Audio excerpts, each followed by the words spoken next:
Simon all week I haven't been nervous. As you can probably tell, maybe I'm a little bit. Ladies and gentlemen, my name is Ian, and I'm the best man. For those of you who don't know me, I've known Simon for quite a while now, about 13 years. I met him when we were 19 years old and we worked together at T-Mobile. But to give you a bit of a flavour about me and who I am, the first time I met Laura, she summed me up in just one word: wrong'un.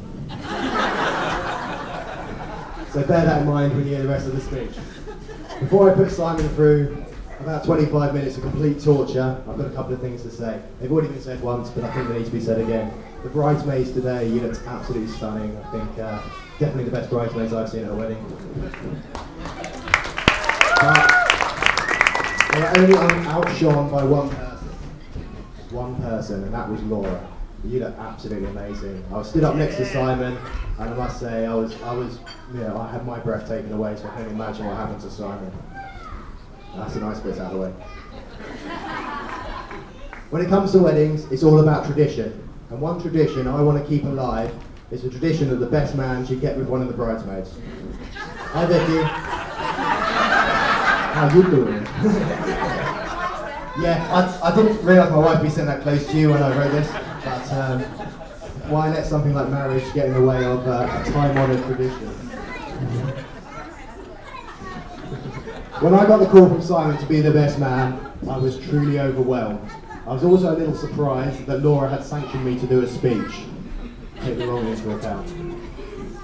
I was, as Simon's already said, in charge of organising the stag do, which was supposed to take place somewhere near Cheshire, but I think we ended up in Blackpool.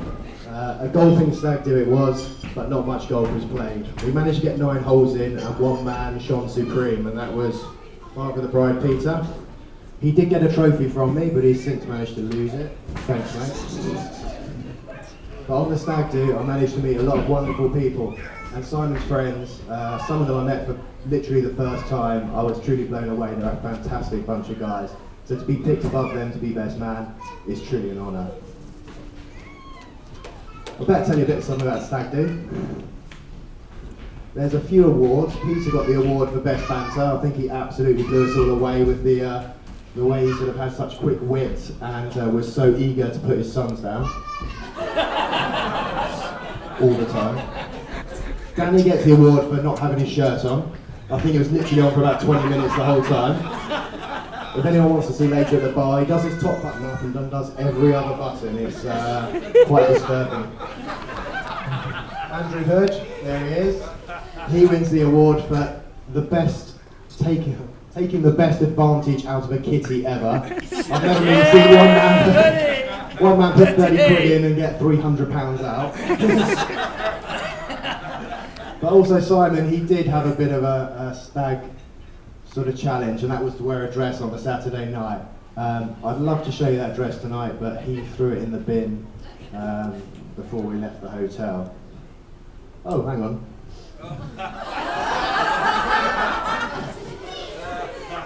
This was a sexy little number he got to wear. Very floral. Not dissimilar to my wife's dress tonight.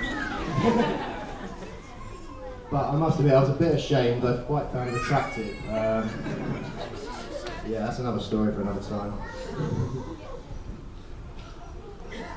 So, as best man, I have to do a speech that sheds some light on Simon and who he truly is. Luckily for him, most of my memories are either hazy due to alcohol or they're quite inappropriate for this occasion. Some of the stories that I couldn't include tonight are listed as: car roofs are slippery in the rain, it is gay if you push back, mistaken identity / sexual harassment in the workplace. That's one for Minty.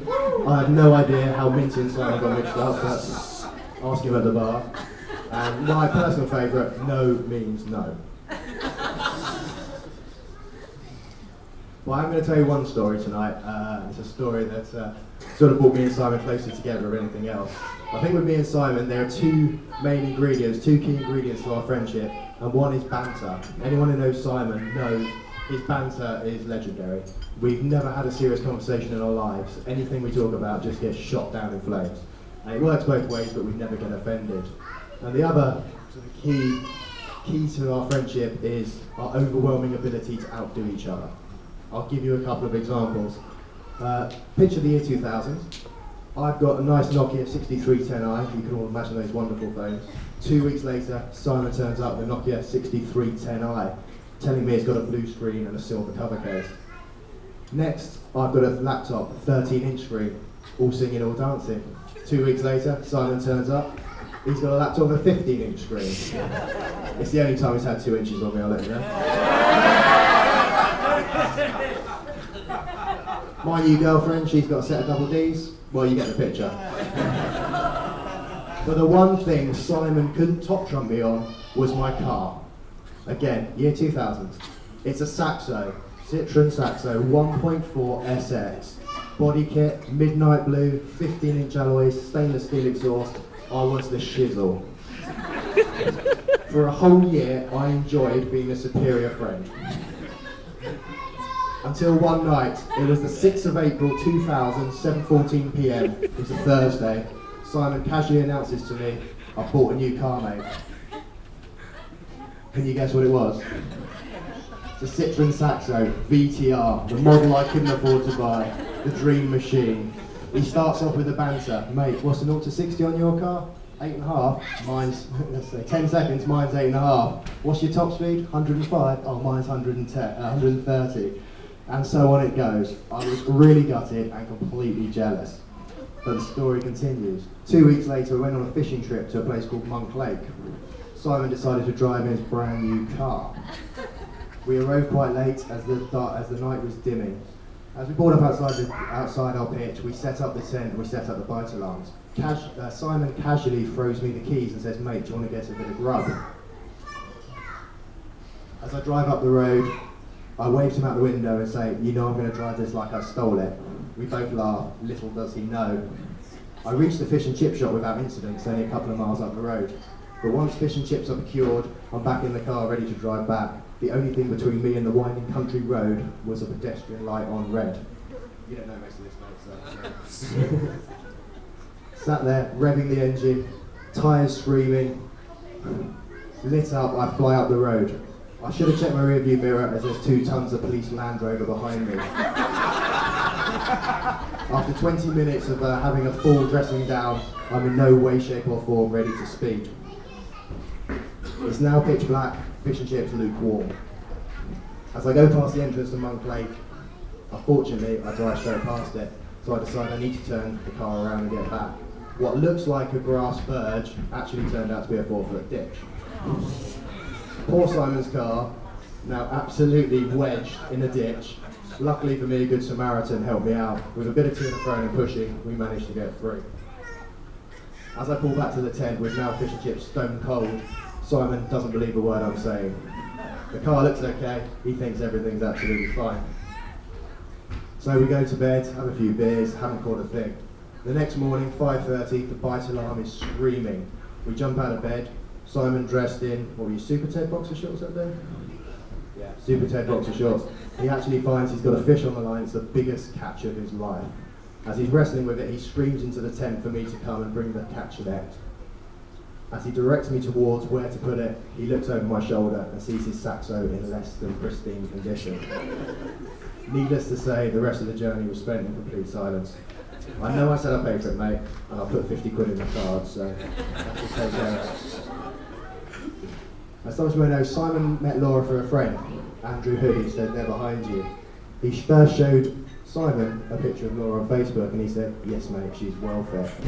He then proceeded to show Laura a picture of Simon and she said, "Have you got anything better?" Obviously not. So Simon, in the early days, as he said before, he took her on a couple of dates. He was really willing to impress her.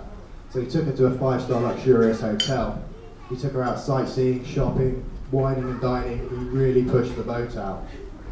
The Sunday morning he comes down to breakfast and he orders himself a full English breakfast with all the trimmings. Before Laura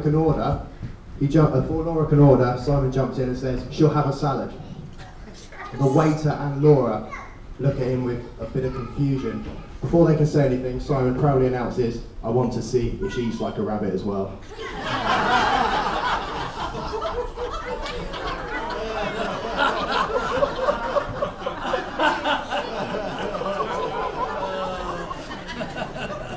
She likes rabbits. When Simon first met Laura, he did call me up and he said, hey, I've got a new girlfriend. She's absolutely beautiful, she's intelligent and a little bit feisty. I asked him a few questions, what's she do for a living, what's her hobbies and interests? Simon says, well, Laura's a nanny,